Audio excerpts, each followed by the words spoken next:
Hello friend, मैं आप सभी का स्वागत करता हूं आपके यूट्यूब चैनल ईपी प्रयागराज में। और आज का हमारा विषय है सॉइल ऑफ इंडिया या भारत की मृदा।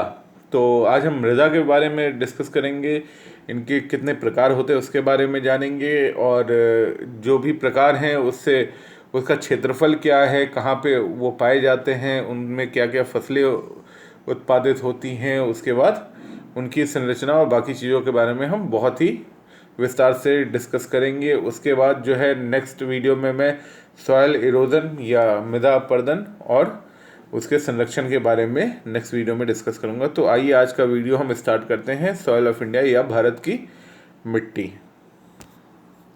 तो देखिए, जो किसी भी सरफेस का जो ऊपरी सतह होती है और दानेदार कणों वाली जो सतह होती है उसे हम मृदा कहते हैं। तो the thin layer of the granny substance covering the surface of the earth is called soil.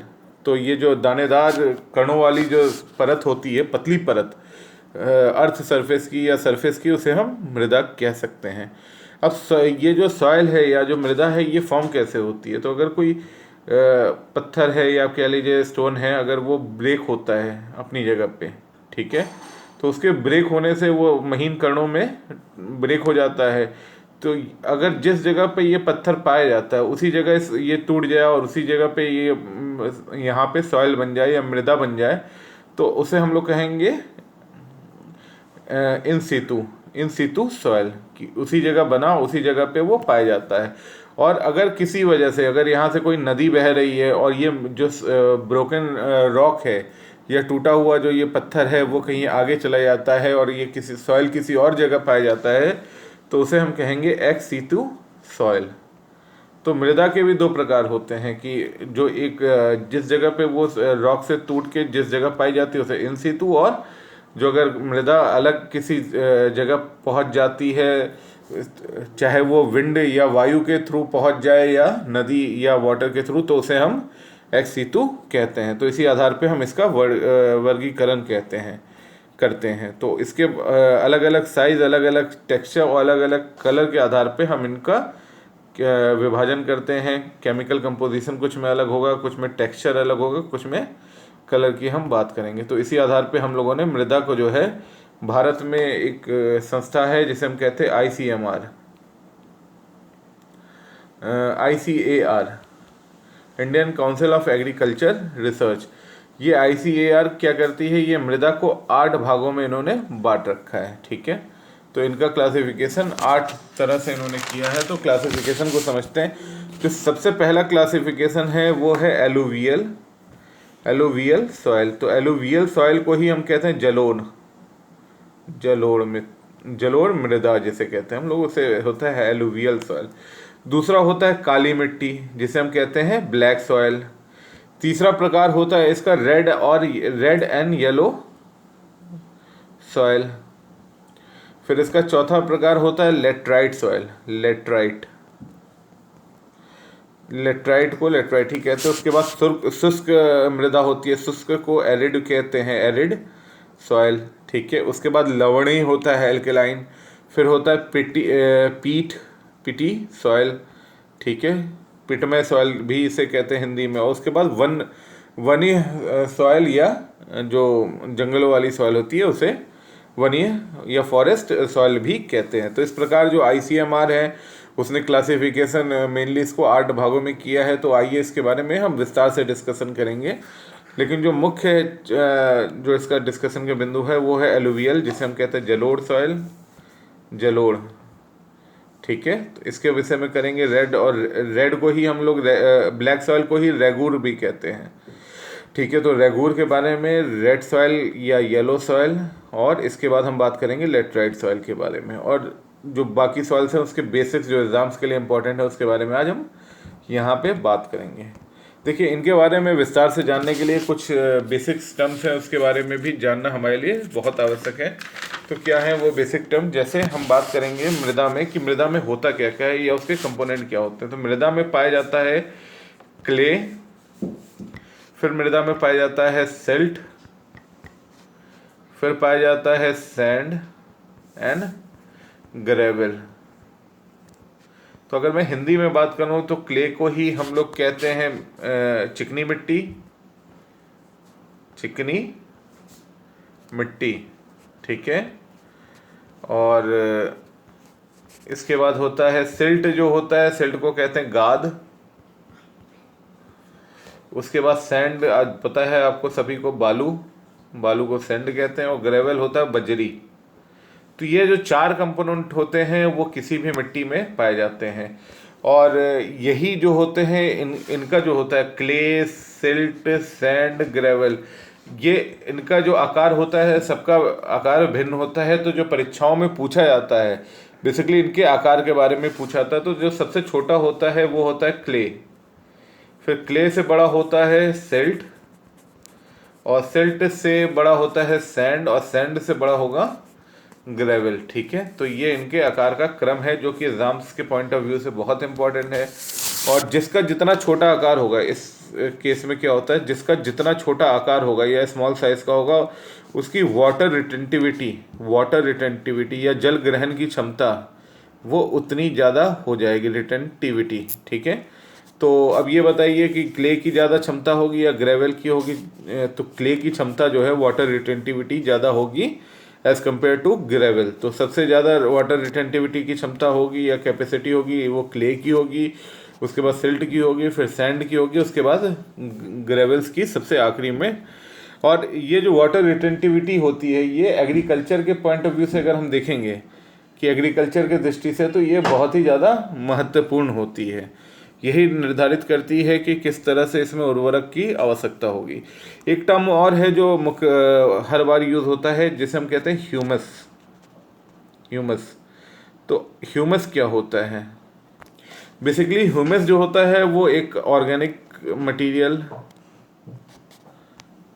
Material या हम इसे कह सकते हैं कार्बनिक पदार्थ, कार्बनिक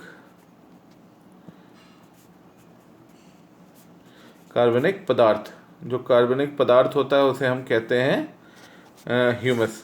अब बेसिकली क्या होता है, जब भी आप जंगल वगैरह में जाते हैं कोई पे भी, वहाँ पे पत्तियाँ पेड़ की जो होती हैं ज़मीन पे गिर जाती हैं, धीरे धीरे जो सूक्ष्म जीव होते हैं वो उसे डिकम्पोज करके और उसको एक सॉइल का पार्ट बना देते हैं। तो जो ऑर्गेनिक पार्ट है, ऑर्गेनिक जो सब्सटेंस है, सूक्ष्म जीवों द्वारा जब मिट्टी में उसको सम्मिलित कर दिया जाता है तो उसी को हम कहते हैं ह्यूमस। तो ह्यूमस जिस सॉइल में जितनी ज़्यादा होगी, ह्यूमस की वजह से वाटर रिटेंटिविटी उस सॉइल की उतनी ही ज़्यादा बढ़ जाएगी, और वाटर रिटेंटिविटी बढ़ने की वजह से ये जो सॉइल होगा उसकी फर्टिलिटी, बेसिकली फर्टिलिटी बढ़ जाएगी। तो ये कुछ इंपॉर्टेंट पॉइंट था जो आपको इसको पढ़ने में या उसको जानने में बहुत ही ज़्यादा उपयोगी था। और इसके बाद हम लोग सॉइल के बारे में 1 बाय 1 डिस्कस कर लेते हैं। तो देखिए ये हमारे भारत का मैप है और इसमें हमने सॉइल डिस्ट्रीब्यूशन को यहाँ पे दिखा रखा है। तो देखिए जो ये ऊपर का जो वो है, ये माउंटेन या फॉरेस्ट सॉइल है, ठीक है। इसके बाद ये जो आप देख रहे हैं जो सबसे ज़्यादा हमारे देश में पाया जाता है 40%, ये है एलुवियल। ये पंजाब से लेके और ये आसाम तक पाया जा रहा है। उसके बाद देखिए तटीय क्षेत्र है, कोस्टल एरिया, यहाँ पे भी ये एलुवियल या जलोढ़ मृदा, यहाँ पे इसका क्षेत्रफल आप देख सकते हैं। फिर ये जो आप रेंज देख रहे हैं डेक्कन प्लेटू, मालवा वाला, ये है ब्लैक सॉइल, ये है ब्लैक सॉइल। तो आपने ऊपर देखा कि ये है एलुवियल, जलोढ़ के बाद आपने देखी काली मिट्टी। इसके बाद ये जो क्षेत्र है वो रेड और येलो सॉइल का है, ठीक है। और इसके बाद ये साइड में दिख रहा होगा ये लेटराइट सॉइल का क्षेत्र है जो काले रंग का है। और इसके बाद आप देख सकते हैं ऊपर वाला जो है हिल सॉइल है, तो यहाँ पे भी वेस्टर्न घाट होने की वजह से यहाँ भी आपको हिल सॉइल देखने को मिल रहा है। तो इसके बाद हम विस्तार से डिस्कशन कर लेते हैं। तो देखिए जो एलुवियल सॉइल होती है, एलुवियल सॉइल को ही हम लोग कहते हैं जलोढ़ मृदा, ठीक है। जो जलोढ़ मृदा होती है वो बेसिकली क्या होती है कि नदी के द्वारा ये जो है लेके आई जाती है, ठीक है। जब नदी जो है, कोई नदी जो है वो अपने द्वारा एक मृदा लेके आती है और अपने जो तट होता है या सर उस पर वहाँ पे छोड़ के चली जाती है, जिसकी वजह से यहाँ पे एक सॉइल फॉर्मेशन हो जाता है। इसी सॉइल को हम कहते हैं जलोढ़ मृदा या हम इसे दमोट मिट्टी भी हिंदी में कह सकते हैं, दमोट। तो कभी कभी दमोट या जलोढ़ पूछता है तो वो एलुवियल सॉइल होती है। ये भारत में 40% जो लैंड है वहाँ पे ये पाई जाती है एलुवियल सॉइल। तो सबसे ज़्यादा जो सॉइल भारत में पाया जाता है वो है एलुवियल सॉइल, ठीक है। तो बेसिकली ये जो है गंगा सतलज ब्रह्मपुत्र प्लेन्स में पाया जाता है। नर्मदा तापी और इसके जहाँ मुहाने हैं या कोस्टल प्लेन वहाँ पाया जाता है। और ये बहुत ज़्यादा फर्टाइल होती है। अब देखिए इसमें भी दो प्रकार की होती है, इसको हमने फर्दर बांटा है दो प्रकार में। एक होता है खद्दर और दूसरा होता है बंगर। तो बेसिकली जो खद्दर जो होता है वो न्यू होता है, जो हर साल नई मिट्टी जो आती है नदी के द्वारा हर साल ले आई जाती है वो होती है खद्दर सॉइल। और जो पुरानी होती है जो बहुत पहले कभी ला दी गई होती है, और वो जैसे अपने जो अपना क्षेत्र है उत्तर प्रदेश बिहार, यहाँ जो मिट्टी पाई जाती है ये भंगर मिट्टी है। और जो नदी के मुहाने पे या नदी का जो एक बाढ़ वाला क्षेत्र है जहाँ पे नदी आती है और हर साल वहाँ पे एक नई मिट्टी दे जाती है, उसे हम कहते हैं खद्दर सॉइल। तो खद्दर सॉइल जो होता है वो ज़्यादा फर्टाइल होता है, ज़्यादा उपजाऊ होता है। उसकी वजह क्या होती है? उसकी वजह होती है कि वहाँ पे उसकी मात्रा, गाद की जो मात्रा होती है वो अत्यधिक होने की, गाद मतलब सिल्ट की मात्रा ज़्यादा होने की वजह से क्या होता है, वाटर रिटेंटिविटी। आपको पता है कि जो छोटा कण होगा, ठीक है, तो सिल्ट छोटा कण है तो उसमें वाटर रिटेंटिविटी ज़्यादा होगी। तो वाटर रिटेंटिविटी ज़्यादा होने की वजह से यहाँ पे उसकी जो फर्टिलिटी होती है वो ज़्यादा होती है। तो खद्दर जो होता है वो ज़्यादा फर्टाइल होता है as compare to bhangar soil, ठीक है। और बेसिकली उसका यही जानने वाला क्षेत्र। अब आइए इसका एरिया देख लेते हैं कि इसका एरिया या कंपोजिशन क्या होता है। तो यहाँ पे रिच इन लाइम मतलब चूना भी कहते हैं हम लोग, लाइम पोटैश में ये ज़्यादा होते हैं, मतलब इसमें धनी होते हैं लाइम और पोटैश में। और इसमें फास्फोरस और ह्यूमस की मात्रा और फास्फोरस की मात्रा यहाँ पे कम पाई जाती है, ठीक है। लेकिन ये भारत की सबसे ज़्यादा फर्टाइल सॉइल की अगर हम बात करेंगे तो ये सबसे ज़्यादा फर्टाइल सॉइल कौन सी होती है? ये होती है एलुवियल सॉइल। और ये किस वजह से फॉर्म होता है? ये फॉर्म होता है जो सिल्ट ले आते हैं या गाद जो नदियों द्वारा लाया जाता है उससे ये मिट्टी का निर्माण होता है। अब इसके कुछ कैरेक्टरिस्टिक हम लोग देख लेते हैं। ये सबसे ज़्यादा फर्टाइल होता है। न्यू एलुवियल खद्दर कहते हैं, ओल्ड एलुवियल को हम लोग भंगर भी कहते हैं। इसका जो क्षेत्र है वो पंजाब, हरियाणा, उत्तर प्रदेश, मध्य प्रदेश, बिहार और वेस्ट बंगाल में पाया जाता है। और इसमें जो खेती होती है वो होती है राइस चावल धान की, फिर गेहूं की, फिर गन्ने की, फिर कॉटन की, कपास की, उसके बाद ऑयल सीड्स और जूट की जो मुख्यतः खेती है वो यहाँ की जाती है। आइए देख लेते हैं मैप में एलुवियल या जलोढ़ सॉइल को। तो देखिए पंजाब का क्षेत्र है, दिल्ली, फिर इधर उत्तर प्रदेश का ये वाला गंगा यमुना प्लेन वाला क्षेत्र, उसके बाद बिहार, फिर ये इधर वेस्ट बंगाल से आसाम तक ये जो इसका विस्तार है।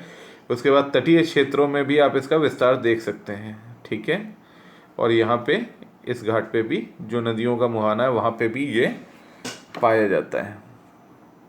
इसके बाद हम बात कर लेते हैं दूसरा जो महत्वपूर्ण सॉइल है या मृदा है जिसे हम लोग कहते हैं ब्लैक सॉइल। तो ब्लैक सॉइल का जो फॉर्मेशन होता है वो बेसिकली क्या होता है कि जो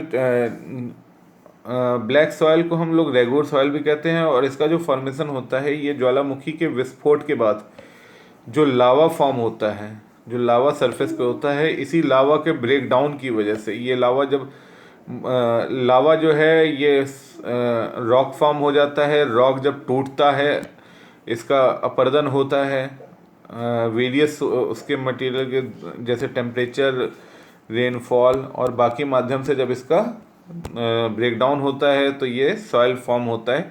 इसी सॉइल का जो होता है इसी को सॉइल को हम लोग कहते हैं ब्लैक सॉइल, ठीक है। और ब्लैक सॉइल को ही हम लोग लावा सॉइल भी कहते हैं, ठीक है। तो इम्पॉर्टेंट सॉइल है ये ब्लैक सॉइल ही जो है उसे हम लोग लावा सॉइल भी कहते हैं। तो बेसिकली ये है कि जो वेदरिंग ऑफ वॉल्केनिक रॉक है, तो जो मैग्मा से बना हुआ रॉक है उसको वेदरिंग द्वारा जब उसका टूट फूट होता है उसी से ये सॉइल फॉर्म होता है।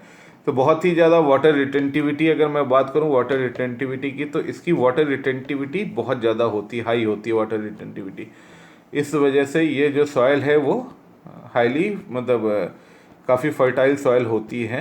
तो इसकी बात कर लेते हैं, तो इसमें lime, aluminium, calcium, potash, iron, magnesium, ये सारी चीज़ें बहुत प्रचुर मात्रा में पाई जाती हैं। और इसमें नाइट्रोजन और ह्यूमस जो है ये बहुत कम पाया जाता है।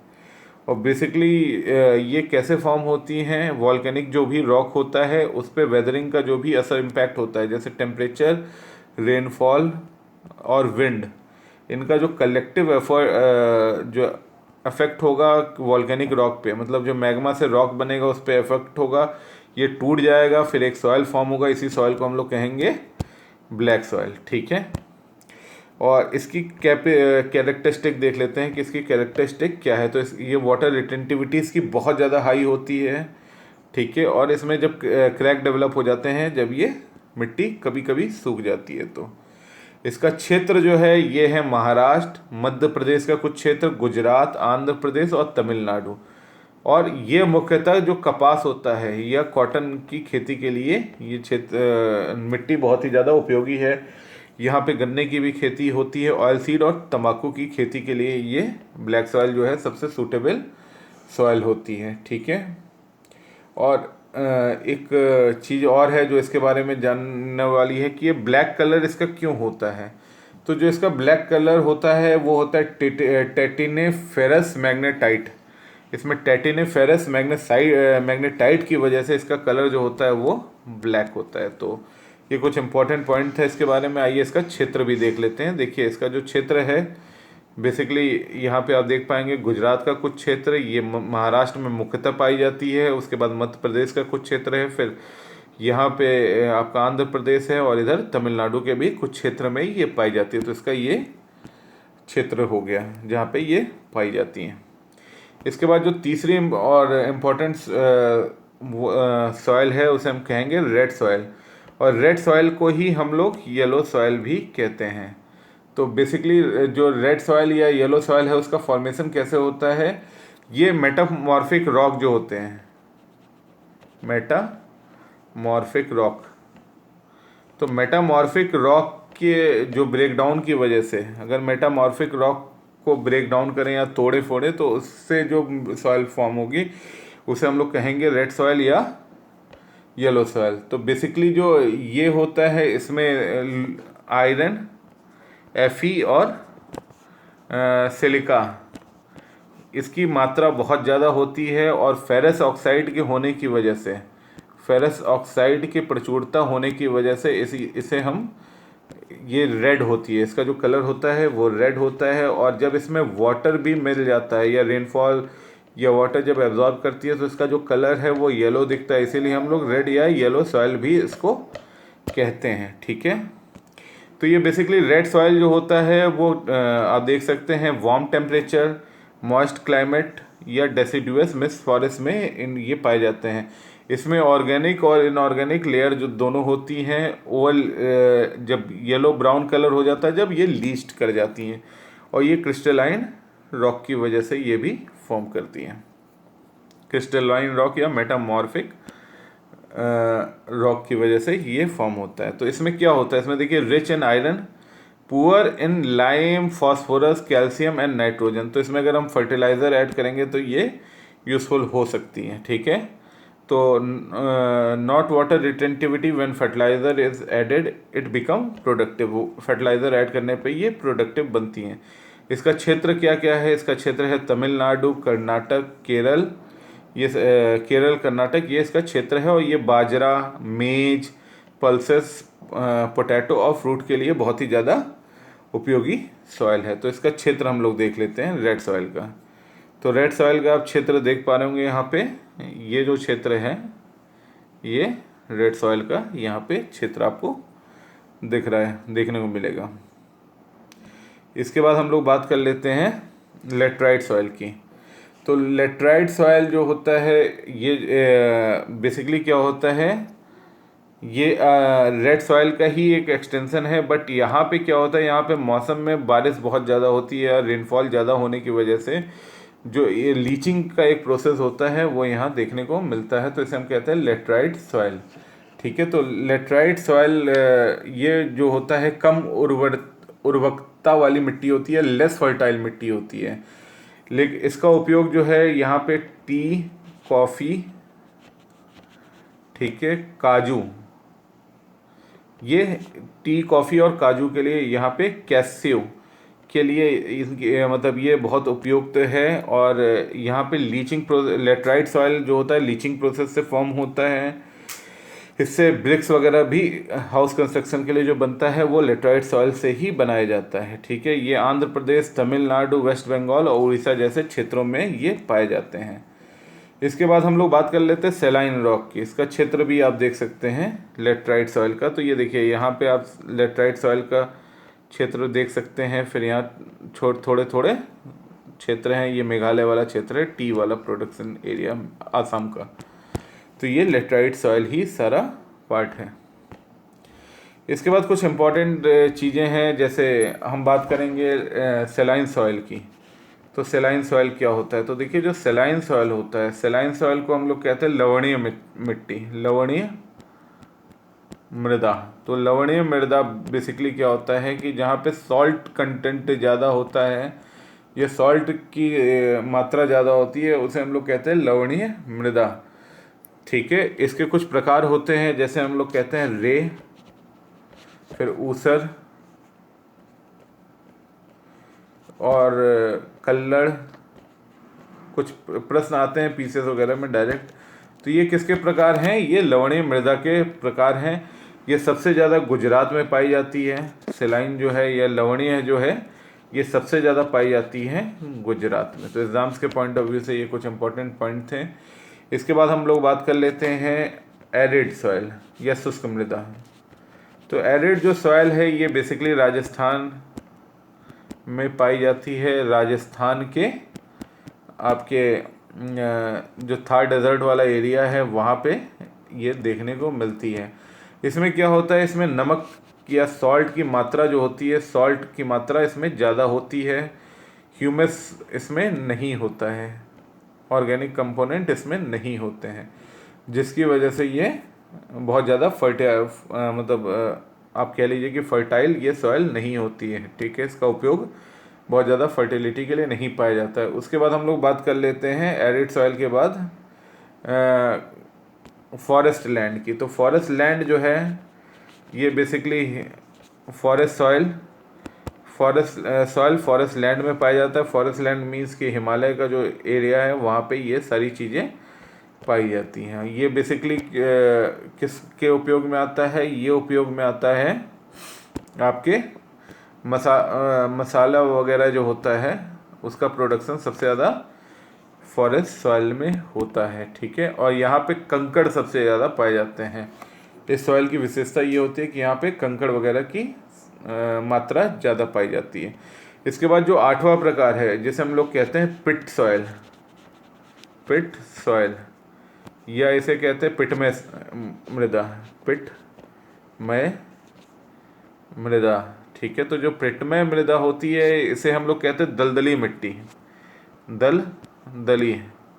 तो बेसिकली दलदली मिट्टी कहाँ पाई जाएगी? जहाँ पे भी वाटर जो है, वाटर सोर्सेज जहाँ पे होंगे, जैसे या तो बहुत ज़्यादा बारिश हो रही हो या नदी के किनारे जो मिट्टी पाई जाती है उसे कहते हैं दलदली मिट्टी। ठीक है, तो इसमें क्या होता है, इसमें ह्यूमिड एरिया में ये मिट्टी पाई जाती है। पिट सॉइल जो है वो बेसिकली पाया जाता है ह्यूमिड एरिया में। ठीक है, और इसका जो होता है इसमें ह्यूमस की जो क्वांटिटी होती है, ह्यूमस जैव पदार्थ, ये बहुत ज़्यादा होने की वजह से ये फर्टाइल होती है। और इसको जो है आप ये समझ लीजिए कि ह्यूमस की मात्रा यहाँ पे पर्याप्त होती है। और इसका जो रंग होता है वो गाढ़े काले रंग की मिट्टी होती है। पिट जो सॉइल होती है, पिट सॉइल, ये गाढ़े काले रंग की मिट्टी होती है। ब्लैक सॉइल भी होती है, ब्लैक सॉइल। तो ये जो पिट सॉइल है वो ब्लैक होती है, इसमें ह्यूमस बहुत रिच होता है और यहाँ पे ह्यूमिडिटी की बहुत ज़्यादा आवश्यकता होती है। ठीक है, तो ये जो कुछ 8 प्रकार के सॉइल थे उनके विषय में हमने बात किया, सॉइल को समझा, उसका भारत में जो विस्तार है उसको हमने यहाँ से पढ़ा। अब जो नेक्स्ट वीडियो होगा वहाँ पे हम बात करेंगे सॉइल इरोजन की, मृदा अपरदन की, और इनके संरक्षण के विषय में क्या क्या कर सकते हैं या क्या होता है उसके बारे में हम नेक्स्ट लेक्चर पे बात करेंगे। इसी के साथ मैं आप सभी का धन्यवाद करता हूँ। अभी तक आपने अगर हमारे चैनल को लाइक नहीं किया तो कृपया इसे लाइक करें, वीडियो को सब्सक्राइब, चैनल को सब्सक्राइब करें और बेल आइकन प्रेस करें ताकि हमारा लेटेस्ट नोटिफिकेशन आपको प्राप्त होता रहे। धन्यवाद।